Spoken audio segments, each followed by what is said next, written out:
বন্ধুরা, আশা করি তোমরা সকলে খুব ভালো আছো আর আমিও ভালো আছি। আমার চ্যানেলে তোমাদের আরও একবার স্বাগত। আজ আমি তোমাদের সাথে একটি ব্লগ শেয়ার করব।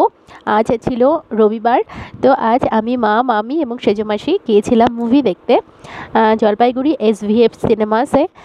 তো আমরা একটি বেঙ্গলি সিনেমা দেখেছিলাম। সিনেমাটির নাম ছিল এটা আমাদের গল্প। তো এখানে মামি, আমি এবং মা টোটো করে চলে গিয়েছিলাম জলপাইগুড়ি। আর সেজো মাসি যেহেতু ওখানেই থাকে, তাই মাসি ওখানেই আমাদের জন্য ওয়েট করছিল।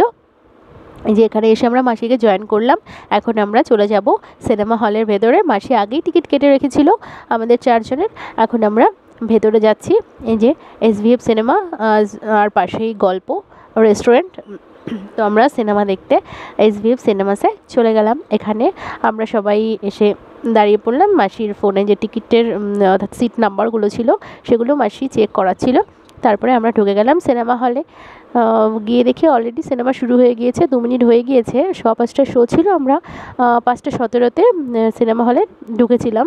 তো 2 মিনিট হয়ে গিয়েছে, বেশি কিছু হয়নি, শুধু নাম দেখানো হচ্ছিল। তো আমরা গিয়ে একদম আপার সিটে বসে পড়লাম আমরা চারজন। আর এই যে এখানে সিনেমা শুরু হয়ে গিয়েছে। সিনেমার মেন চরিত্র ছিল শাশ্বত চট্টোপাধ্যায় আর অপরাজিতা আঢ্য। ওনারাই ছিলেন হিরো এবং হিরোইন। তো সুইট 16-এর মতো, সুইট 60ও যে হতে পারে, এটাই সিনেমাটাতে দেখানো হয়েছিল। তো এখানে অপরাজিতা আঢ্য ছিলেন একজন রিটায়ার্ড পারসন, আর শাশ্বত চট্টোপাধ্যায়ও ছিলেন একজন আনম্যারিড ব্যক্তি, যার বয়স 72 বছর।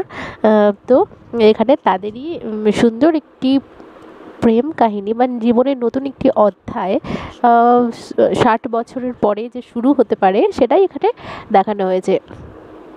তো অনেক কিছুর পর সিনেমাটিতে সবাই জানতে পারে যে তাদের মধ্যে একটি সম্পর্ক আছে। তখন অপরাজিতা আঢ্যের নাতনি পুরো বিষয়টিকে এবং শাশ্বত চট্টোপাধ্যায়ের ভাইপো দুজন মিলে তারা ঠিক করে যে তার ঠাম্মির এবং তার জেঠুর তারা বিয়ে দেবে। তো এখানে সব কিছু প্রায় ঠিকঠাক হয়ে গেল, বিয়ের শপিং টপিং সবই হয়ে গিয়েছিল। কিন্তু শেষ মুহূর্তে শাশ্বত চট্টোপাধ্যায় সিনেমাটিতে মারা যান এবং তারপরেই অপরাজিতা আঢ্যকে শাশ্বত চট্টোপাধ্যায়ের পরিবারের লোকজন এসে নিয়ে যায়। তারা বলেন যে শুধু সিঁদুর পরালেই তো বিয়ে হয় না, যেহেতু তাদের মধ্যে ভালোবাসার একটি সম্পর্ক ছিল, তাই তাদের মনের বিবাহ হয়ে গিয়েছে। তাই তারা অপরাজিতা আঢ্যকে বৌমা হিসেবে তাদের বাড়িতে নিয়ে যায় এবং শাশ্বত চট্টোপাধ্যায় যেই ঘরটিতে থাকতেন সেই ঘরে তাকে নিয়ে যায়। এবং শাশ্বত চট্টোপাধ্যায় তিনি অপরাজিতা আঢ্যকে তার ঘর থেকে কী কী দেখা যায়, পুকুর, ফ্ল্যাট, রাস্তা, এগুলো বলেছিলেন। তো সেখানে গিয়ে অপরাজিতা আঢ্য সেগুলি স্মৃতি রোমন্থন করছিলেন। তো এভাবেই সিনেমাটি শেষ হয়ে যায়। তো তোমরাও তোমাদের আশেপাশের কোনো সিনেমা হলে যদি সিনেমাটি লেগে থাকে, তাহলে তোমরা গিয়ে অবশ্যই দেখে এসো। এতটুকুই আমি তোমাদের বলতে পারি। আর পুরো সিনেমাটা আমি তোমাদের তো দেখাতেও পারবো না, তাই যতটুকু পারলাম ততটুকু আমি তোমাদের সঙ্গে শেয়ার করলাম।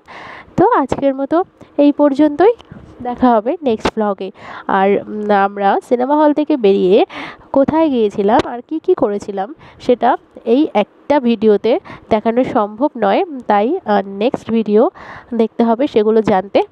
তো আমরা কি করলাম, কোথায় গেলাম, তারপর কখন বাড়ি আসলাম, তো সবই নেক্সট পার্টে তোমাদের আমি দেখিয়ে দেব। তো এখানে মুভি শেষ হয়ে যাওয়ার পর আমরা সিনেমা হল থেকে বেরিয়ে আসলাম। আর আমি সবার কাছে রিভিউ জানতে চাচ্ছিলাম যে কার কীরকম লেগেছে সিনেমাটা। তো সবাই বলল মোটামুটি ভালোই লেগেছে সবার। তো একটি অন্য রকমের সিনেমা, তোমরাও গিয়ে দেখে এসো। তো আজকের মতো টাটা, তোমরা সবাই খুব ভালো থেকো, সুস্থ থেকো আর দেখতে থেকো আমার ভিডিও। আর হ্যাঁ, আমার চ্যানেলটাকে সাবস্ক্রাইব করতে একদম ভুলো না। আর সাবস্ক্রাইব করে পাশে থাকা বেল আইকনটিও প্রেস করে দিও, যেন আমি ভিডিও আপলোড করার সঙ্গে সঙ্গে তোমরা দেখতে পাও। তো টাটা।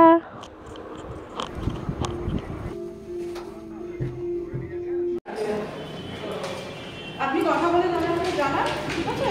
সে আপনারা